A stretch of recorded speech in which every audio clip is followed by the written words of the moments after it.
Bonjour à tous. J'ai envie de commencer ma chaîne YouTube par une superbe histoire en fait. Mon histoire préférée, celle de l'éléphant enchaîné. C'est un extrait du livre Laisse-moi te raconter les chemins de la vie de Georges Buquet. Donc, on y va. Quand j'étais petit, j'adorais le cirque. Et ce que j'aimais par-dessus tout au cirque, c'était les animaux. L'éléphant en particulier me fascinait. Comme je l'appris par la suite, c'était l'animal préféré de tous les enfants. Pendant son numéro, l'énorme bête exhibait un poids, une taille et une force extraordinaires. Mais tout de suite après, et jusqu'à la représentation suivante, l'éléphant restait toujours attaché à un petit pieu fiché en terre par une chaîne qui retenait une de ses pattes prisonnières. Mais ce pieu n'était qu'un minuscule morceau de bois, à peine enfoncé de quelques centimètres dans le sol. Et bien que la chaîne fût épaisse et résistante, il me semblait évident qu'un animal capable de déraciner un arbre devrait facilement pouvoir se libérer et s'en aller. Le mystère restait entier à mes yeux. Alors, qu'est-ce qui le retient? Pourquoi ne s'échappe-t-il pas? À 5 ou 6 ans, j'avais encore une confiance absolue dans la science des adultes. J'interrogeai donc un maître, un père et un oncle sur le mystère du pachyderme. L'un d'eux m'expliqua que l'éléphant ne s'échappait pas parce qu'il était dressé. Je posai alors la question qui tombait sous le sens. S'il est dressé, pourquoi l'enchaîne-t-on? Je ne me rappelle pas qu'on m'ait fait une réponse cohérente. Le temps passant, j'oubliai le mystère de l'éléphant et son pieu, ne m'en souvenant que lorsque je rencontrai d'autres personnes qui, un jour, elles aussi, s'étaient posé la même question. Il y a quelques années, j'eus la chance de tomber sur quelqu'un d'assez savant pour connaître la réponse. L'éléphant du cirque ne se détache pas parce que, dès tout petit, il a été attaché à un pieu semblable.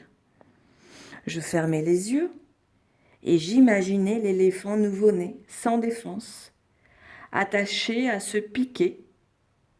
Je suis sûre qu'à ce moment, l'éléphanto a poussé, tiré et transpiré pour essayer de se libérer, mais que, le piquet étant trop solide pour lui, il n'y est pas arrivé malgré tous ses efforts. Je l'imaginais qui s'endormait épuisé et le lendemain essayait à nouveau. Et le surlendemain et les jours suivants, jusqu'à ce qu'un jour terrible pour son histoire, l'animal finisse par accepter son impuissance et se résigner à son sort. Cet énorme et puissant pachyderme que nous voyons au cirque ne s'échappe pas, le pauvre, parce qu'il croit en être incapable. Il garde le souvenir gravé de l'impuissance qui fut la sienne après sa naissance. Et le pire, c'est que jamais, jamais, il n'a tenté d'éprouver à nouveau sa force. Alors, je vous laisse un peu ressentir cette histoire dans votre cœur, dans votre corps.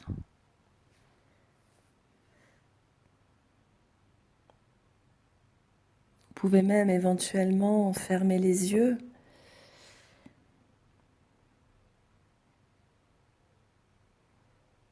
Moi, j'adore cette histoire. C'est vraiment mon histoire préférée, hein. Et d'ailleurs, je la raconte beaucoup dans mes ateliers de groupe. Il y a à certaines de mes clientes. Je l'adore parce qu'elle illustre parfaitement le conditionnement humain, nos conditionnements humains, et tout le monde, hein, tout le monde. Et elle parle bien de ses pensées, de ses croyances limitantes, transmises depuis l'enfance, transmises dès l'enfance. Et justement, on est vraiment invité à briser nos chaînes comme cet éléphant, hein. Et il n'est jamais trop tard pour briser nos chaînes, pour briser nos barrières mentales, celles qu'on se met, parce que tout petit, on a intégré ces injonctions, ces pensées, ces croyances limitantes. On les a intégrées et puis on les a vraiment intégrées comme la vérité, comme la réalité, alors que pas du tout. Ressentez un peu comme cet éléphant, toute sa puissance originelle, toute sa force originelle, toute la puissance et la force originelle qui est la nôtre aussi, hein, qui est notre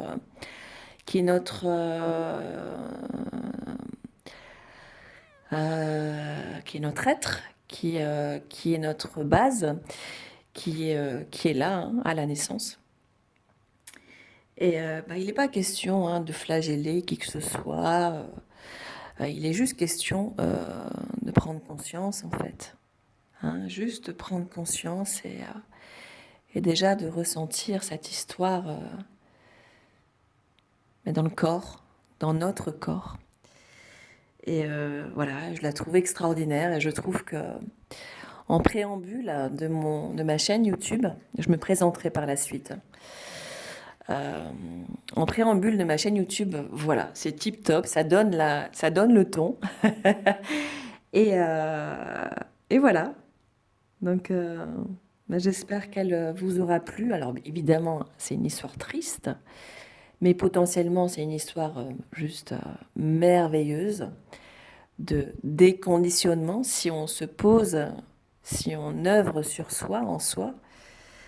Encore et toujours, hein, il n'y a pas de miracle.